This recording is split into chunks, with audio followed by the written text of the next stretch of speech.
네, 오늘 이 시간 함께할 두 분의 전문가 소개합니다. 유진투자증권 서울 WM센터의 김영재 멘토 나와 있고요. 유한타증권 스마트 채널팀의 김동공 멘토도 오늘 함께하겠습니다. 어서 오십시오. 안녕하십니까.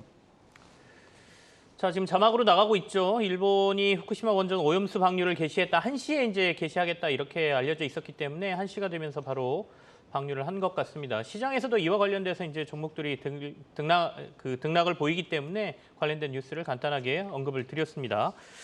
자, 오늘은 뭐니 해도 엔비디아 얘기를 안 할 수가 없죠. 시장에서 계속해서 오늘 엔비디아 실적을 주목을 하고 있었기 때문에 그래도 시장에서 만족하는 실적이 나왔고 거기에 따라서 주가들도 괜찮은 반응들을 보여주고 있습니다. 엔비디아 실적 그리고 국내 AI 관련주들, 반도체 관련주들 전체적으로 점검을 좀 해보겠습니다. 김영재 멘토부터 얘기를 좀 해주실까요? 네, 일단 반도체 관련해서 말씀 좀 드리면 엔비디아 실적 상당히 좋았고 또 가이던스도 예상보다 훨씬 뛰어넘는 그런 수치를 제시해줬기 때문에 관련 업종에 대한 좋은 투자 긍정적인 투자 그런 컨센서스가 형성됐었는데 근데 약간 좀 현재로서는 약간 그런 분위기가 조금 좀 가라앉는 분위기가 나타나고 있습니다. 저는 반도체 관련해서 크게 두 가지 투자 방법으로 접근을 해야 된다고 보고 있는데요. 첫 번째는 업황 회복 사이클에 믿고 좀 투자하는 방법, 그리고 두 번째는 AI 반도체 관련해서 주가 흐름이 좋은 종목을 좀 단기 트레이딩하는 방법이라고 보고 있습니다. 네네. 먼저 업황부터 말씀드리면 지난해 업체들의 감산과 투자 축소가 발표된 이후에 재고가 언제 축소되나 기대하고 있었는데 드디어 2분기 말 기준으로 재고가 줄어들기 시작하고 있습니다. 지금 SK하이닉스는 전분기에 대비 한 4.4% 정도 감소했고 삼성전자도 2분기 말, 그러니까 전분기 말 대비로는 증가한 것처럼 보이지만 컨퍼런스 콜에서 5월 재고 피크 이후에 지금 감소 추세대로 진입했다라고 확인시켜준 바 있습니다. 그리고 3분기에도 삼성전자가 웨이퍼 투입량을 10% 정도 축소할 예정이고요. 여기에 SK하이닉스도 최대 10% 낸드 플래시 추가 감산 계획을 발표함으로 인해서 업황 회복이 좀 더 빨라질 수 있다는 점으로 본다면 전통적인 반도체 관련 종목들을 보유하신 다음에 내년까지 끌고 가시는 전략 일단 가능하다고 보고 있습니다. 그 두 번째는 기존 AI 반도체 관련한 HBM3 관련주가 지금 엔비디아 실적 서프라이즈도 불구하고 단기 급등에 따른 그 차익 실현 욕구가 나타나고 있는데요. 네. 여기에 좀 높은 밸류에이션 부담까지 동시에 좀 보유하고 있기 때문에 저는 트레이딩 매매 전략에 한정해서 접근하실 필요가 있다라고 보고 있습니다. 일단 삼성전자 경우에는 향후 주가 트리거 상승 트리거로 작용할 수 있는 것이 9월로 예정되어 있는 HBM3 그 양산 성공 여부인데 여기서 성공한다면 엔비디아나 AMD와 같은 칩 생산 업체들에게 수주 받을 가능성이 좀 높아지면서 삼성전자향 밸류체인에 속한 그런 종목들의 수혜를 기대할 수 있습니다. SK하이닉스 같은 경우는 저는 HBM3 관련해서는 앞선 기술에 대한 격차를 유지하기 위해서 상당히 노력을 많이 할 것으로 보고 있는데 이러한 차세대 HBM을 주도할 수 있는 그런 어떤 재료가 나오는 그런 시점에서는 주가가 조금씩 상승할 수 있겠지만 기본적으로 주력 사업인 지금 낸드 플래시 업황이 개선되고 있지 않다는 점에서는 주가가 반등하는데 좀 발목을 잡을 수도 있다라고 보고 있습니다. 여기에 기술 격차를 유지하기 위해서 투자비도 마련해야 되는 것도 좀 관건이라고 할 수 있겠는데 결국 현재 시점에서 개인적으로 저는 삼성전자가 좀 더 편안한 선택지가 될 수 있다라고 판단하고 있고 삼성전자의 비중이 높은 후공정 업체들 예를 들어서 하나마이크론이라든지 두산 테스나 인텍플러스 같은 종목들은 관심을 꾸준하게 좀 가지실 필요는 있다라고 판단하고 있습니다. 어쨌든 간 저희가 엔비디아 실적에서 확인할 수 있듯이 최근에 AI 관련 투자들이 엄청나게 많다는 거죠. 실제로 엔비디아 관련 칩들 같은 경우에는 시장에서 3배, 4배 이렇게 가격 높게 팔린다고 해요. 중국의 사재기도 좀 영향이 있다고 하죠. 앞으로 못 사게 할 거니까 중국 업체들이 미리 사놓는다 이런 얘기도 있긴 한데 자, 국내에서는 결국에는 오늘 삼성전자하고 하이닉스의 주가를 보더라도 SK하이닉스가 훨씬 높다는 거는 여기에 대한 기대감 반영이라고 생각이 되거든요. 김동국 멘토께서는 앞으로 이와 관련된 투자들을 어떻게 해야 될 것 같습니까? 네, 엔비디아가 결국은 이제 고성능 AI 칩 생산을 이제 현재 최대 4배까지 일단 확산을 시키겠다라는 이야기를 했었죠. 그렇기 때문에 지난 2분기 동안의 실적들이 예상치를 뛰어넘는 실적들이 나오기도 했습니다만 결국은 이러한 최근에 AI 칩들을 계속해서 생산을 해 나가는 것들을 통해서 3분기에 대한 실적들은 조금 더 좋을 것으로 그리고 기존의 전망치보다 더 상향 조정을 하는 것들로 일단 좀 전망치가 바뀌어 나가고 있는 상황들입니다. 결국 이 AI 칩 관련된 이슈는 계속해서 우리나라 반도체 시장에도 결국 영향을 줄 수밖에는 없을 거다라고 일단 좀 생각을 하고 있고요. AI 칩의 개당 단가를 살펴보면은 약 한 4만 달러 정도 된다라고 이야기를 하고 있습니다. 우리나라 금액으로 뭐 환산을 하면 대략적 5천만 원이 조금 넘는 돈이다라고 좀 볼 수 있을 것 같은데 올해 일단 생산할 것으로 이제 좀 예상되고 있는 수치가 한 50만 대 정도 된다라고 하고 있는데요. 내년에 이제 좀 생산이 될 것으로 지금 예상되고 있는 것들이 150만 대에서 한 200만 대, 그러니까 거의 한 이제 3배에서 4배 정도 수치가 일단 좀 나올 수 있다라고 봅니다. 그럼 이것들을 이제 매출액으로 좀 환산을 해서 이야기를 해보면은 현재 지금 올해가 끝나진 않았습니다만 50만 대가 그대로 좀 판매가 된다라고 가정을 하면은 결국 이제 대당 4만 대 가격들을 그대로 적용하면 200억 달러 정도가 되거든요.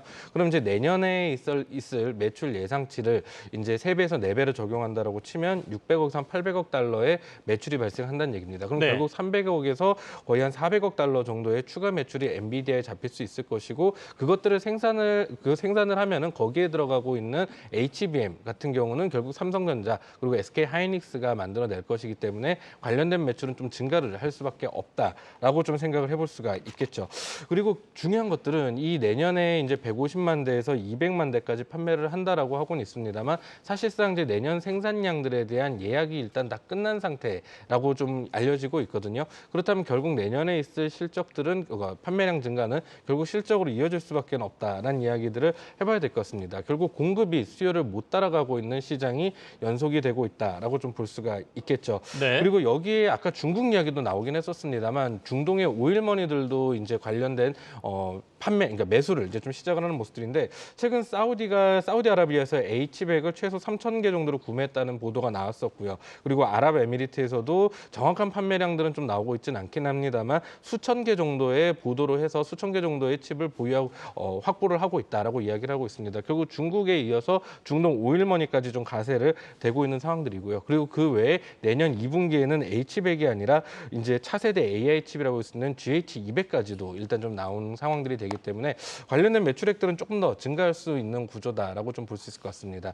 자, 그러면 이제 HBM의 선두 사업자로 볼 수 있는 것들이 결국 삼성전자 그리고 SK 하이닉스 두 개인데 지금 현재 상황만 놓고 본다라고 하면은 하이닉스가 조금 앞서가고 있는 모습들이 관찰이 되고 있긴 합니다만 지금 방금 전에도 말씀드렸다시피 수요와 공급을 봤을 때 공급이 따라가고 있지 못하는 상황들이 되다 보니까 네. 결국은 이제 삼성전자에서도 엔비디아에 이제 납품을 할 수 있을 것이다라는 보도가 약 한 달 정도 전에 나오는 모습들이 나타났었고요. 그리고 거기에 더불어서 이번에 북미 GPU 업체로부터 삼성전자가 4세대 HBM에 대한 이제 그 허가를 일단 좀 받아내는 모습들이 관찰이 됐습니다. 결국 이제 삼성전자 역시도 HBM에서 선두권 지위를 탈환하기 위한 노력들을 계속을 하고 시작을 했다라는 건 거고요. 그리고 최근에 이제 엔비디아의 경쟁 상대라고 볼 수 있는 것들이 결국은 뭐 좀 점유율 차이는 조금 차이가 꽤 많이 나긴 합니다만 AMD라고 볼 수 있겠죠. 삼성전자에서는 AMD에다가 HBM과 그리고 패키징 서비스를 동시에 이제 같이 하는 이제 턴키 계약 방식을 제안을 해서 진행을 하고 있거든요. 그럼 지금 현재 엔비디아에 삼성전자가 납품을 한다라고 보도가 나온 상황에서 그럼 삼성전자는 엔비디아에다 어떤 방식으로 납품을 할 거냐라고 네. 봤을 때 HBM과 패키징을 동시에 같이 하는 턴키 방식의 수주들이 나타날 수밖에 가능성들이 좀 올라갈 것 같습니다. 왜냐하면 발주처 입장에서 턴키 계약 방식들을 진행을 하게 된다라고 하면은 결국 시간과 비용을 모두 다 세이브할 수 있는 상황들이 되거든요. 그래서 하반기에는 뭐 하이닉스에 대한 뭐 시장 지배력들이 뭐 쉽게 깨지지는 않겠지만 삼성전자가 그동안 뒤처져 있었던 분야들을 상당 부분 만회할 수 있는 여력들 그리고 가능성들이 좀 생기기 네. 때문에 삼성전자 중심의 좀 좋은 긍정적인 이런 모습들이 남은 3분기, 4분기에는 좀 나타날 수 있지 않을까 그렇게 전망을 좀 하고 있습니다. 알겠습니다. 엔비디아와 관련된 국내 반도체 관련주들 그리고 AI 관련주들에 대한 투자 의견 두 분께 좀 점검을 했습니다.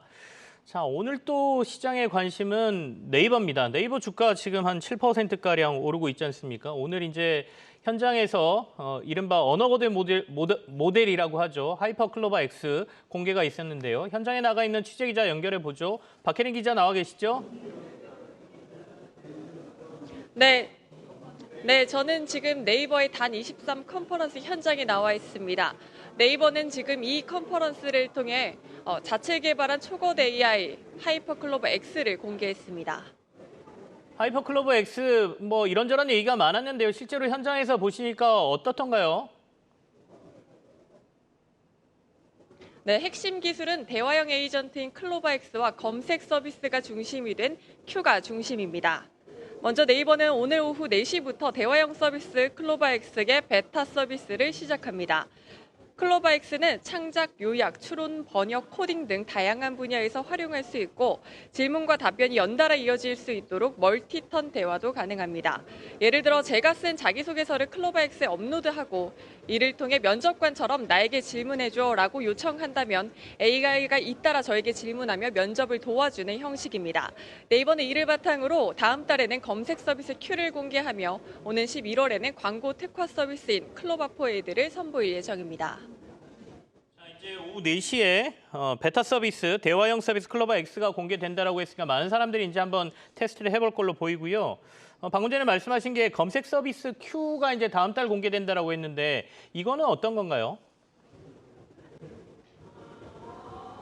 네, 클로버 X가 챗 GPT와 유사한 모습이라면 Q는 사용자의 니즈를 파악해 예약과 결제까지 연결되는 것이 핵심 기능입니다. 예를 들면 제가 아이와 함께 갈 수 있는 제주도 명소 추천해줘라고 대화하듯 검색하면 AI가 제주도의 명소를 추천해주고 이후 렌터카와 숙소 예약까지 추천해 예약 및 결제까지 도와주는 겁니다. 즉 복합적인 의도가 포함된 긴 지리를 이해하고 검색 계획을 수립할 수 있는 것이 Q의 핵심 기능입니다. 네이버는 사용자가 Q를 통해 쇼핑이나 장소 예약 등을 보다 쉽게 할 수 있도록 네이버 서비스들과 다양한 연계를 확대할 계획입니다. 박 기자, 근데 이제 이미 글로벌 회사들의 챗 GPT 기반의 서비스들이 상용화 단계에 들어가 있지 않습니까? 근데 네이버가 어떻게 보면 후발주자인데 글로벌 업체들과의 어떤 경쟁력 차이가 있을 수 있을까요? 네, 한국의 특화된 점과 보안이 최대 강점이라고 네이버 측은 설명했습니다. 정확한 대답을 내놓기 위해선 언어와 문화에 대한 이해가 우선돼야 하기에 국내에 베팅한 네이버의 전략이 통할 것이란 분석입니다. 성낙호 네이버 클라우드 기술 총괄은 같은 카메라라도 해상도가 다르듯 한국에 특화됐다는 점은 국내의 해상도가 높다는 것을 의미한다라며 한국 시장을 타겟으로 하는 기업들은 네이버를 선택할 수밖에 없다라며 자신감을 강하게 드러냈습니다. 또 네이버는 오늘 기업용 생산성 도구인 프로젝트 커넥트 X도 공개했는데요. 보안을 중시하는 기업들이 글로벌 기업들의 기업 내부의 데이터를 넘기는 데 우려가 있었지만 네이버는 이 점을 보완해 국내 기업들의 생산성을 높이고 협업을 강화할 것이라고 밝혔습니다. 이 같은 네이버의 청사진의 투자자들도 긍정적인 모습입니다. 네이버의 현재 주가는 어제보다 7% 뛰며 23만 원 선에서 거래되고 있습니다. 네, 박혜린 기자 잘 들었습니다. 자, 이제 네이버가 오늘 발표한 클로버 X, 하이퍼 클로버 X에 대한 취재 기자의 현장에서의 얘기를 좀 들었습니다. 여기 나와 계신 두 분과 함께 주가적인 측면이랑 향후에 어떻게 반응할지에 대해서 좀 얘기를 나눠보고 싶은데요. 김명재 멘토께서는 이제 방금 전에 기자 얘기도 들었고 뭐 그동안 들려왔던 얘기들도 있고 어떻습니까? 앞으로 네이버 주가에 어떤 영향을 미칠 걸로 보세요? 네, 사실 네이버 같은 경우에는 하이퍼 클로버 X 발표 이벤트로 인한 주가 상승은 오늘로서 마감될 수 있다고 보고 있는데 그럼에도 불구하고 기대할 수 있는 점이 추가적으로 남아있다는 점에서 주가는 상승 쪽으로 좀 더 가지 않을까라고 보고 있습니다. 아무래도 오늘 발표에서 중요한 점은 기존 생성형 AI들의 확실한 수익 모델이 없는 상태에서 네. 네이버가 발표 이후에 기존 제공 서비스들과의 어떤 시너지가 나타날 수 있는지 확인시켜 준다면 추가 상승 가능할 것으로 일단 보고 있고요. 또한 구체적으로 B2B 연계의 수익 창출 모델을 확인시켜 주는 것도 향후 관전 포인트라고 할 수 있겠습니다. 여기에 기존에 발표된 글로벌 생성형 AI 모델들과 월등하지는 않더라도 비슷한 수준의 퍼포먼스를 보여준다면 네이버는 글로벌 빅테크를 제외하고 생성형 AI 구축에 있어서 선두주자로 부상할 가능성이 있다는 점도 주목해야 된다고 보고 있는데요. 네이버가 사실 글로벌 메신저 라인을 통해서 일본, 동남아 그리고 남미에서 한 2억 명 이상의 구독자를 보유하고 있기 때문에 그동안 많은 데이터를 축적했습니다. 이런 점을 감안한다면 뭐 과거 검색 엔진에서 구글에 밀려서 주도권을 가지지 못했던 유로존을 포함한 제3세계 국가들이 네이버를 자국에 맞는 맞춤형 생성형 AI 구축 파트너로 선정할 가능성이 좀 높지 않을까 해서 이에 대한 매출도 가능성이 충분히 있을 것으로 보입니다. 여기에 네이버는 사실 하이버 클로버 X 모멘텀을 제외하고 기본적으로 실적 상승 구간으로 진입했다고 판단되기 때문에 이 면에서도 뭐 펀더멘탈적으로도 주가 상승 기대할 수 있는 포인트다 보고 있고 네네. 그 외에 AI 뭐 관련된 소프트웨어는 실적 대비 고평가된 종목들이 많기 때문에 그냥 테마적으로만 접근을 해야 된다고 보고 있고 또 AI 관련해서는 AI 의료 종목, 의료 AI 종목과 AI 반도체 관련 장비 종목들은 볼 수 있는데 그래도 지금 너무 이제 밸류가 높은 상황이기 때문에 트레이딩 관점으로 접근이 좋다라고 판단하고 있습니다. 자, 어떻게 보면 재료의 소멸로도 저희가 해석할 수 있는 거고요. 앞으로 이제 공개를 했으니까 시장의 반응이나 이런 것들이 또 주가에도 영향을 좀 미치겠죠. 근데 네이버만 볼 것이냐 아니면 주변을 같이 볼 것이냐도 생각해 봐야 될 것 같습니다. 김동국 멘토의 투자 의견도 좀 들을게요. 네, 사실 네이버가 이제 이번에 발표한 서비스 하이퍼클로버 X 같은 경우는 2021년에 발표했던 하이퍼클로버의 업그레이드 개선판 버전이라고 좀 볼 수 있을 것 같은데요.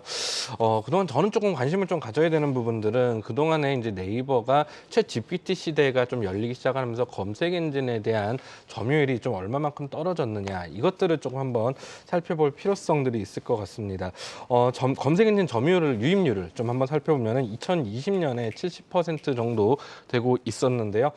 지금 현재는 22년 기준으로 62%까지 올라오는 모습들, 떨어지는 모습들이 관찰이 됐고요. 시장 점유율, 검색 시장 점유율 역시도 74%에서 64%까지 하락을 하는 모습들이 관찰이 됐었거든요. 네네. 결국은 이런 챗GPT 시대로 좀 들어가기 시작을 하면서 네이버에서의 검색 엔진에 대한 점유율이 떨어지면서 결국 광고 수익까지도 같이 떨어지고 있는 모습들이 관찰이 됐다라고 좀 볼 수 있을 것 같습니다. 그렇다면 이번에 이제 발표된 하이버 클로버 X에 대한 것들이 이런 검색 엔진 점유율 그리고 시장의 광고, 검색 광고에 대한 점유율 회복을 얼마나 이끌어낼 수 있을까? 이것이 이제 좀 키 포인트라고 좀 볼 수 있을 것 같은데요. 그 흐름들이 결국 시장의 반응들을 좀 봐야 되겠죠. 그럼 이 반응들이 이제 어느 정도 회복이 돼 간다라고 하면서 결국 네이버에 대한 기존에 있던 실적들을 회복이 될 수 있을 것이고요. 그리고 네이버가 이번 달에 방문을 출시를 하긴 했습니다만 카카오 역시도 다음 달에 10월 달에 이제 코 GPT가 이제 출시될 예정이거든요. 네. 그렇다라고 하면은 이제 여기에서의 이제 실적들에 대한 검색 광고 회복에 대한 실적 정도는 일단 좀 회복이 될 수 있다라고 좀 생각은 해볼 수가 있을 것 같습니다. 하지만 알겠습니다. 여타 지금 종목으로 분류가 되고 있는 것들은 사실상 실적들이 그렇게 썩 회복이 되고 있는 상황들은 아니기 때문에 좀 메인 테마, 메인 두 개로 볼 수 있는 네이버, 카카오 정도만 지속 관찰할 필요가 있지 않을까 싶습니다. 네. 자, 두 분이 가져오신 유망주 확인하는 시간으로 들어가죠. 오늘 김영재 멘토께서 가져오신 유망주가 주성 엔지니어링이고요. 그리고 김동국 멘토는 솔루엠 가져오셨거든요. 주성 엔지니어링부터 투자 포인트 짧게 들어보겠습니다. 네, 일단 주성 엔지니어링이 지금 제조하고 있는 ALD 그 장비가 사실 상당히 수요가 처가 다변화되면서 좀 널리 사용될 수 있다는 것이 기본적인 투자 포인트고요. 두 번째가 이제 실적인데 실적이 상당히 부진했음에도 불구하고 3분기부터는 상당히 좋아지는 국면으로 진입한다는 것도 투자 포인트입니다. 네. 아무래도 수주 베이스인 주성 엔진의 경우에는 지난해 수주했던 대규모 수주가 3분기부터 반영될 수 있고 여기에 태양광 관련 수주도 좀 미뤄졌지만 3분기에 매출로 확정되면서 3분기에는 상당히 큰 폭의 매출 증가가 있을 수 있다라고 보고 있고요. 또한 수급 개선도 상당히 양호하게 진행 중인데 어닝쇼크를 발표한 8월 3일 이후에도 지금 외국인 32만 주 순매수했고 기간도 64만 주 누적 순매수하고 있어서 상당히 주가 흐름이 좋다라고 볼 수 있겠습니다. 여기에 그 회사 측이 언급하고 있는 미국, 대만의 어떤 시스템 반도체 업체들과의 장비가 이제 공동 개발 중인데 이것이 성사될 경우에는 상당히 그런 신성장 동력으로 작용할 수 있고 또 태양광 같은 경우에는 ALD 장비를 활용해서 현재 20% 수준인 네. 그 태양 발전 전환 효율을 35%까지 끌어올릴 수 있는 세계 최초의 그런 태양 전지 장비도 개발 중인데요. 이게 많이 성공하는 경우에는 태양광 부분에서 상당히 큰 센세이션을 일으키면서 새로운 성장 동력을 찾을 수가 있을 것입니다. 따라서 이렇게 기대할 수 있는 점이 많다는 점에서 주성 엔진은 지속적으로 좀 관심 가져야 되는데 오늘 좀 많이 올랐기 때문에 일단 목표가 손절가는 어제 기준으로 제가 작성해 놨는데요. 1차 목표가는 한 32,000원까지는 가능한데 그 이후로도 추가적인 상승 가능하다고 보고 있고요. 손절가는 23,500원으로 제시를 해드리겠습니다. 알겠습니다. 김동국 멘토가 가져오신 솔로엠에 대한 투자 의견 간략하게 듣죠. 네, 솔로엠 같은 경우는 ESL이란 전자가격 표시기를 이제 좀 생산을 하고 있는 업체라고 보면 될 것 같은데요.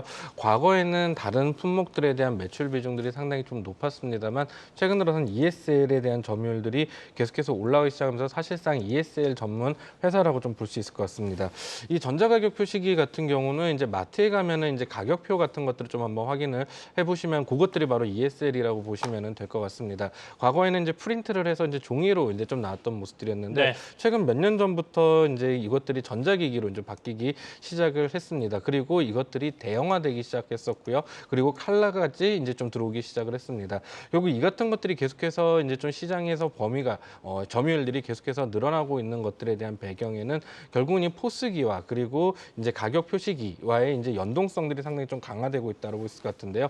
결국 이것들에 대한 점유율들은 앞으로도 계속해서 늘어날 가능성들이 높은 상황이라고 볼 수 있을 것 같습니다. 국내 기준으로 현재 시장 점유율이 아직까지 5%에 불과한 상황이고요. 전 세계 보급률은 10%에 불과한 상황들입니다. 결국 이것들이 좀 대체를 낸다라고 하면은 앞으로에 대한 것들도 계속해서 이제 좀 늘어날 가능성들이 높다라고 볼 수 있겠죠. 네. 그렇기 때문에 여기 관련된 이 솔로엠에 관련 것들은 이 관점에서의 긍정적인 관점들을 가져갈 필요성도 있을 것 같고요.